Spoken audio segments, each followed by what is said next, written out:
central y que hacen pagar caro, por una parte, a los pobladores, a los nativos, como lo vimos en Vizcatán del N durante la campaña electoral del año 21, pero también a la economía nacional, porque protegen el narcotráfico, que como sabemos es una de las principales fuentes de corrupción en nuestro país. Ahora sí, vamos a saludar al doctor Luis Lamas Pucho, que me imagino como penalista que es, y estará aliviado con la noticia que hemos recibido. Sí, bueno, esta es parte secuencial de una serie de acontecimientos en las que la captura de personajes que son claves dentro de la estructura permite develar otros nombres a los efectos de poder llegar a las jerarquías, digamos, y desarticular estas bandas de terroristas que continúan generando zozobra, inestabilidad y que tienen un brazo político, ¿no? Muy bien, tomamos nota entonces de su opinión, que coincide en buena cuenta con lo que nos ha dicho el general retirado, ex jefe de la DIRCOTE, José Baella. Lo habíamos invitado no para hablar sobre la captura de Carlos, que no habíamos previsto naturalmente, sino sobre una decisión tomada en el Congreso hoy mismo, que es la aprobación por insistencia del uso de armas no letales para serenos. Esto se ha votado en el Congreso pese a las observaciones que hizo el gobierno, que no estaba de acuerdo con el tenor de esta ley. Díganos, por favor, ¿cómo interpreta usted que el voto haya debido hacerse por insistencia? Bueno, porque hay una preocupación de contenido social que tiene una direccionalidad política y que muchas veces los políticos utilizan estas expectativas a través de las normas para poder lograr algún rédito político, lo cual no necesariamente se condice con el contenido del problema que se intenta solucionar. Porque, como sabemos, por una parte la Policía Nacional se encuentra en una situación particularmente difícil en términos estructurales, institucionales, éticos, morales, presupuestales y normativos para enfrentar esta dimensión tan violenta de la criminalidad, con lo cual trasladarle en alguna medida esta responsabilidad a una institución que no tiene la capacidad, ni la logística, ni la preparación que tiene la Policía Nacional, hay que verlo con bastante cuidado, ¿no? Entendemos que el serenazgo y la policía trabajan de la mano. Es atendible muchísimos casos en los que estos delincuentes, particularmente violentos, han agredido a los serenazgos, incluso causándoles la muerte. Hemos visto el caso en Surco, ¿no? Claro, Hace pero un mes. este es un problema que, de mi opinión personal, tiene una lectura estructural, en el sentido de la autoridad, en cuanto a la operatividad de la policía, en cuanto a la inmediatez con la que debe actuar la policía, y muchas veces también respecto a la encrucijada en la que se encuentra la policía cuando tiene que hacer uso de armas de fuego. Con lo cual, al haber aprobado esta iniciativa, lo que se estaría haciendo es ampliando el problema para, digamos, trasladarlo a una institución que, como acabo de manifestar, no tiene este tipo de preparación y además porque habrá que esperar un poco también cuáles son los resultados respecto a estos hechos, y la delincuencia es un problema prioritario en términos de seguridad social, nacional, pero insisto, el problema central radica, de mi opinión personal, por supuesto, en que la policía en los últimos años está muy venida menos. Es una institución desmerecida, hay un decaimiento impresionante de lo que significa el respeto a la autoridad. Hay una serie de transformaciones de contenido social. La policía muchas veces se encuentra en una encrucijada. Las altas jerarquías o la cúpula de la policía muchas veces involucradas en casos de corrupción. Y en realidad, sin un plan, sin un objetivo, sin un liderazgo, para poder desarrollar una estrategia que no se soluciona con las normas. Las normas, las leyes, los códigos pueden decir cosas muy interesantes en el papel, pero en la práctica la situación es muy distinta, ¿no? Por lo que entiendo, usted está expresando reservas al hecho de que se haya aprobado esta ley en general y por insistencia en particular, es decir, contra la opinión del gobierno, y teme usted que pueda ser una ley inútil e incluso contraproducente. En el sentido de algunos excesos que se pueden generar, porque el sentido de autoridad debe ser unitario, vertical, representativo. Estamos hablando de una institución como la Policía Nacional, que es una institución inmersa dentro de la historia republicana del Perú. Es una institución que ha confrontado distintos dilemas, pero que en los últimos años, a raíz de problemas de contenido político, se ha venido muy a menos. Y además confronta una serie de encrucijadas en el plano de la seguridad personal, como sucede cuando hay utilización de armas de fuego, que muchas veces terminan investigados, denunciados, y esto evidentemente crea pues una situación de zozobra al interior de la policía, porque al verse inmerso dentro de un proceso judicial, administrativo que puede durar varios años, crea un precedente negativo en cuanto a la intervención y a la solidez de la presencia policial en hechos de esta naturaleza, ¿no? ¿Qué es lo que se debería hacer si de verdad se quisiese contribuir con una reforma y con un perfeccionamiento de la Policía Nacional? Porque por lo que entiendo, esta medida de hoy, aprobada hoy, permitir que los chilenos usen armas no letales, puede ser perjudicial para la lucha contra la delincuencia.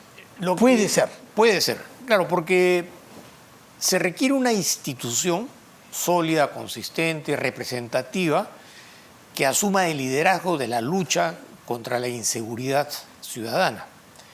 La policía, porque incluso de acuerdo a la Constitución política, es la institución llamada por ley. La policía además tiene la peculiaridad de que está en directo contacto con la población. Es una institución que tiene una preparación, una capacitación, una administración y una logística es profesamente diseñada para enfrentar un fenómeno como la delincuencia, que además en los últimos tiempos también ha evolucionado de manera significativa en todos los planos imaginables. Por ejemplo, cuéntenos cuáles son esas evoluciones que usted percibe en la delincuencia.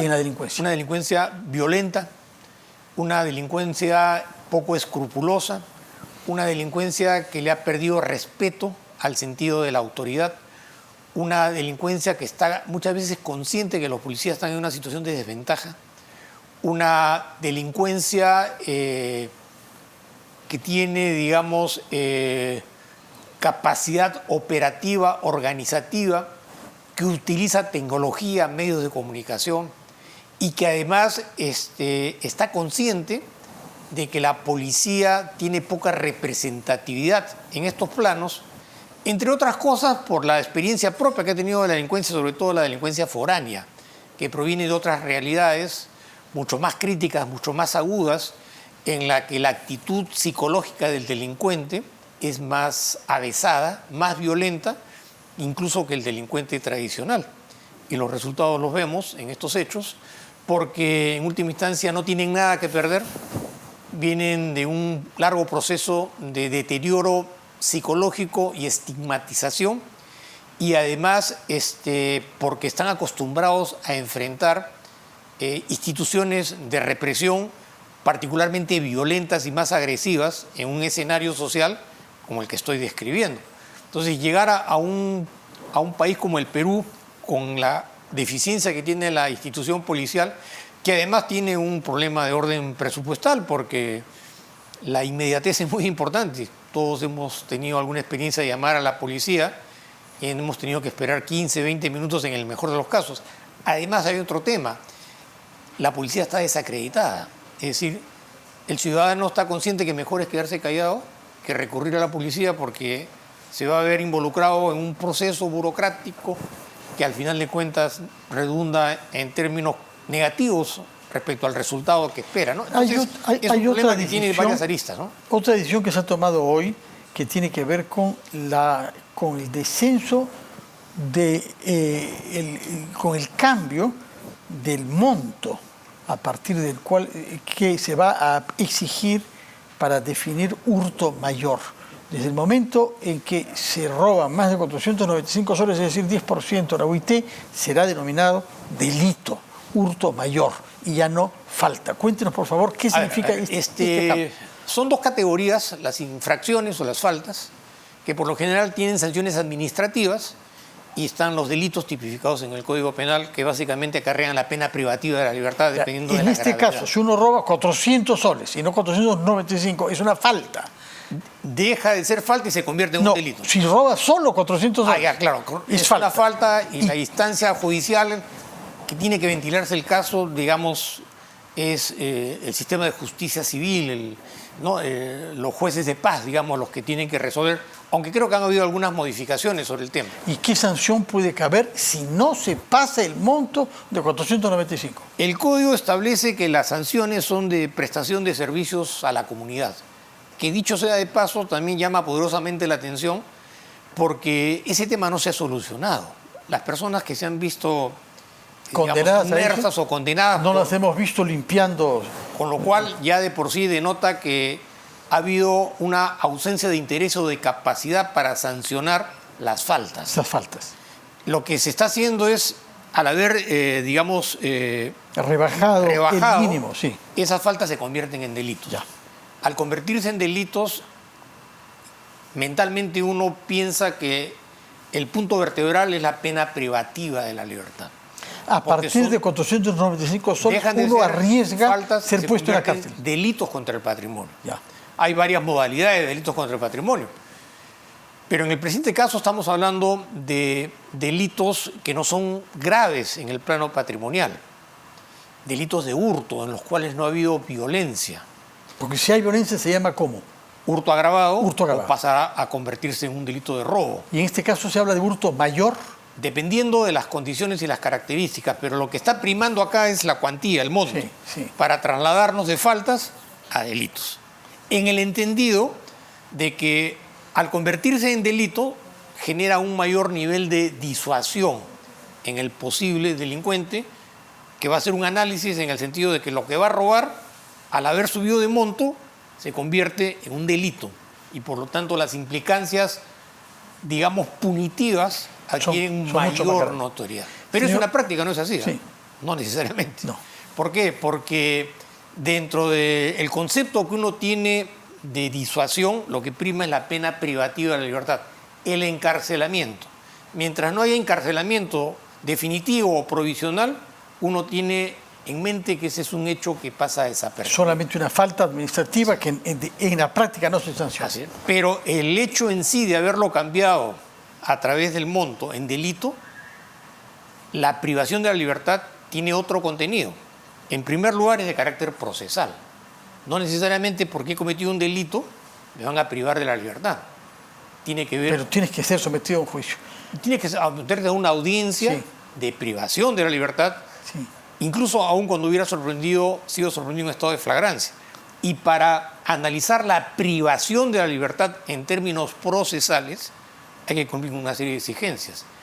Hemos visto casos graves, por ejemplo, de corrupción, de que no se les ha dado la detención preventiva, solamente una comparecencia. Entonces, hay que tener presente eso, ¿no? Doctor Ramas Pucho, muchas gracias. Tomamos nota de que tiene más que reservas respecto de la ley que se ha aprobado en el Congreso hoy, porque usted sostiene que hay que priorizar acá el rol de la policía y que esta ley puede ser contraproducente en ese sentido. Y una cosita más, hay una falta y un error de concepción. Se piensa en el Perú que todo se soluciona con lo que está escrito en el Código Penal. Con normas, sí. Esto es un libro en la cual están descritas una serie de conductas.